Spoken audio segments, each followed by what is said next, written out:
different view on what needs to be done to generate jobs is Republican Senator Orrin Hatch. Senator Hatch, thank you very much for joining us on the show here.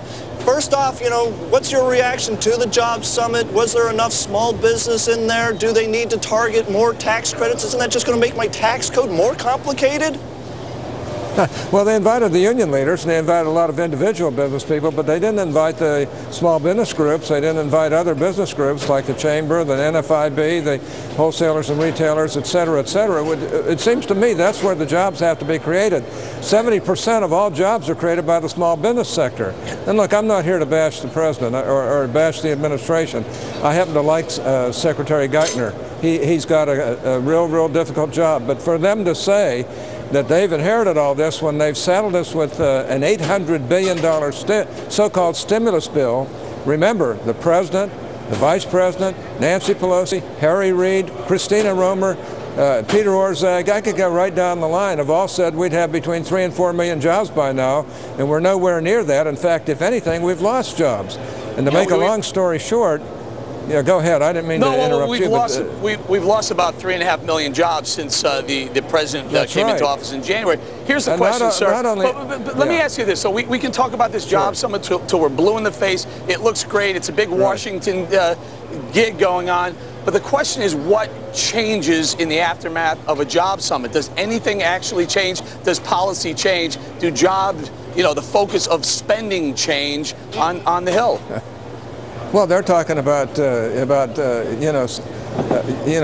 small business and people making over $200,000, and 50% of small businesses are in that category. That's where 70% of the jobs are made. They're talking about taxing them more. Plus, we're now, right now, on the floor of the United States Senate, I have to be there in just a few minutes, we're now talking about a $2.5 trillion health care bill, so-called reform bill, on top of the $2.4 trillion we're already spending. And you ought to see how really awful that bill is. I mean, it's really going to hurt senior citizens, and well, it's just awful. And they say they're going to get spending under control.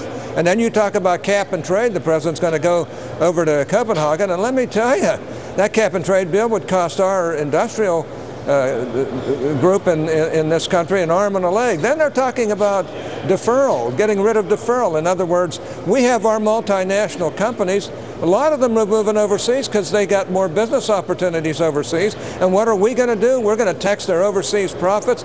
They're going to leave this country and go elsewhere because it's easier for them to do business. It's more remunerative for them to do business. I mean, these are the kind of things that drive me crazy. Well, and I got to tell you, this a minute. Yeah, go ahead. I'm sorry. Hopefully they don't go to Dubai. I always push back when people say, oh, they're just going to go to another country. The United States of America is the best country in the world to do business, and Dubai just proved that a week ago. But I digress. See, what gets me so frustrated and aggravated here is that I personally know dozens of people out of work right now, and they say, Rebecca, all you have is senators and congressmen saying, shame on this, shame on that, I can do this, pointing the fingers. Nothing gets accomplished because you guys aren't working together. Well, that's for sure. How do you work with people who just want to spend and tax and spend and tax? I've got to tell you, we've got the wrong people in control of the government. We should be reducing payroll taxes so that we can stimulate the economy. We ought to be encouraging multinational businesses to be in this country as well and not move their operations overseas. And Dubai really isn't part of the picture here. I'm talking about all the companies that have gone to Ireland and India and all kinds of other places because we don't provide the economic incentives to keep them here. And a lot of that comes from these crazy Democratic Party liberal policies. And I got to admit, our party...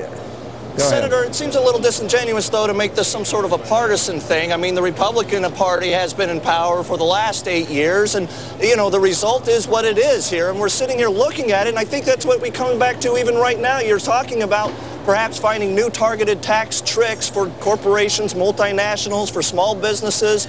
That's also going to more complicate my tax code even further. I'm not sure that creates jobs.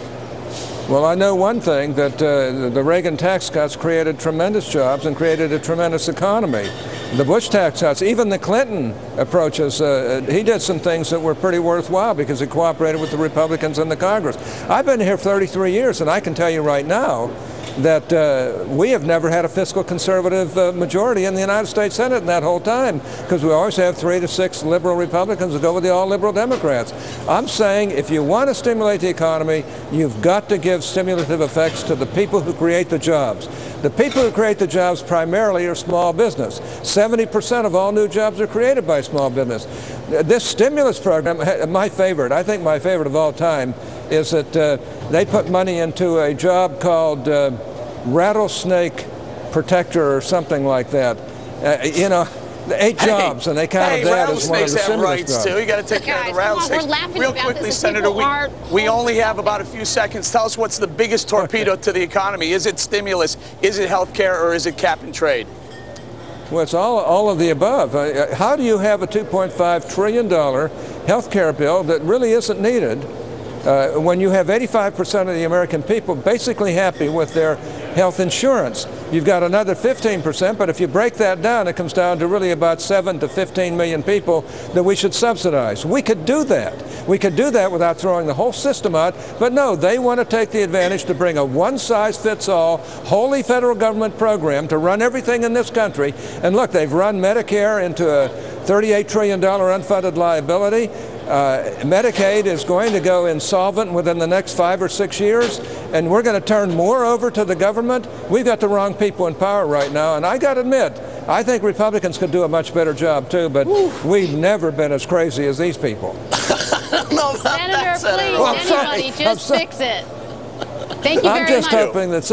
I'm just hoping that Secretary Geithner will use that great brain of his. I have a lot of care for him, to use that great brain and pull us through this. But he keeps talking about, well, we inherited all this. Oh, come on. We didn't inherit $800 billion stimulus program. We didn't inherit cap and trade. We didn't inherit all these other crazy over-regulatory burdens that they're trying to saddle us with now. These are all things that are killing our economy, and I don't think anybody with brains could fail to notice that. Senator Orrin Hatch, thank you very much for no. You don't have to apologize. I mean, you're feeling the frustration that we're feeling, but you're directing it at someone, and we're directing it at all of the above. Yeah, we're saying you're all crazy. That's the only difference, but thank you. All of the above. Just fix it. Senator, thank you very much. Thank you. You bet. Folks, President Obama, of course, holding that jobs forum with the nation's small and big business leaders to discuss how to create jobs. But as you just heard,